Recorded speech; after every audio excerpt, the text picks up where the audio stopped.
La parole est à Monsieur Michel Heinrich. Merci, Monsieur le Président, Monsieur le Premier ministre. L'article 58 du projet de loi de finances pour 2016 vise à mettre en œuvre la réforme de la dotation globale de fonctionnement du bloc communal afin de réduire les écarts de dotation par habitant que le gouvernement juge injustifiés. Vous souhaitez introduire une dotation forfaitaire de 75 € par habitant pour toutes les communes. L'histoire de la DGF est certes compliquée, mais l'origine des différences de DGF n'est pas toujours injustifiée compte tenu du poids de certaines charges, comme les charges de centralité ou les charges touristiques, que vous envisagez de supprimer et qui ne seront que très partiellement compensées. Les évaluations et études d'impact sont étrangement absentes de votre projet de refonte de la DGF. Quel impact peut-on tirer de cette réforme pour les villes en 2016, 2017, 2018, voire 2025 ? Quelles sont les strates gagnantes et celles qui seront perdantes ?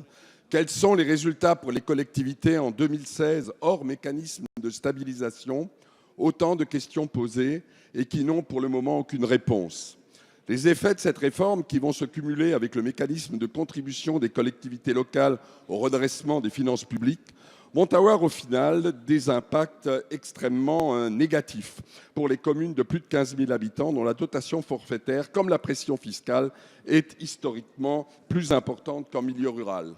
Par ailleurs, l'extension en cours du périmètre des intercos pose un problème de calendrier de cette réforme puisque la stabilisation des périmètres ne sera effective qu'en 2017 voire 2018. Dans ces conditions, Monsieur le Premier ministre, ne serait-il pas nécessaire et raisonnable, comme le souhaitent les maires de toute sensibilité politique, les maires de ville, que cette réforme soit remise à 2017 et que l'on mette à profit l'année 2016 pour réaliser de réelles simulations et pour mener une étude approfondie avec tout le secteur du bloc communal. Merci Monsieur Heinrich. La parole est à Monsieur le secrétaire d'État chargé de la réforme territoriale. Merci Monsieur le Président. Monsieur le député, quel est le constat ? La DGF est devenue illisible et profondément injuste. Elle est illisible parce qu'elle est le résultat d'une sédimentation accumulée depuis des années de dotations qui ont été supprimées et qui sont compensées, donc illisibilité totale. Plus personne ne s'y retrouve, même les plus grands spécialistes des finances locales. Deuxièmement, elle est devenue très injuste. Au lieu de corriger les inégalités entre les collectivités locales, notamment les communes, elle aggrave les inégalités. Entre communes d'une même strate, à potentiel fiscal équivalent, à richesse équivalente, à population équivalente, les écarts vont du simple au double. Du simple au double, monsieur le député. Donc, le constat est unanime. Il fait l'objet du rapport de Mme Christine Pires-Beaune et du sénateur regretté Jean Germain. Ce constat est unanime, il faut réformer la DGF. Qui, dans cet hémicycle, peut nier qu'il faille réformer la DGF ? Il faut la réformer. Quelle réforme ? Une réforme pour plus de clarté et plus de justice. Plus de clarté, ce sont 3 dotations. Une dotation forfaitaire de base, la même en euros par habitant, la même pour toutes les communes de France.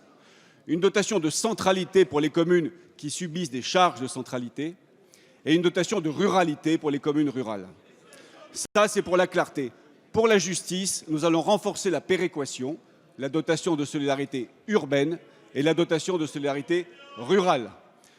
Les premières simulations, monsieur le député, laissent apparaître que 2 tiers des communes seraient bénéficiaires de cette réforme. 2 tiers des communes, représentant 65% de la population.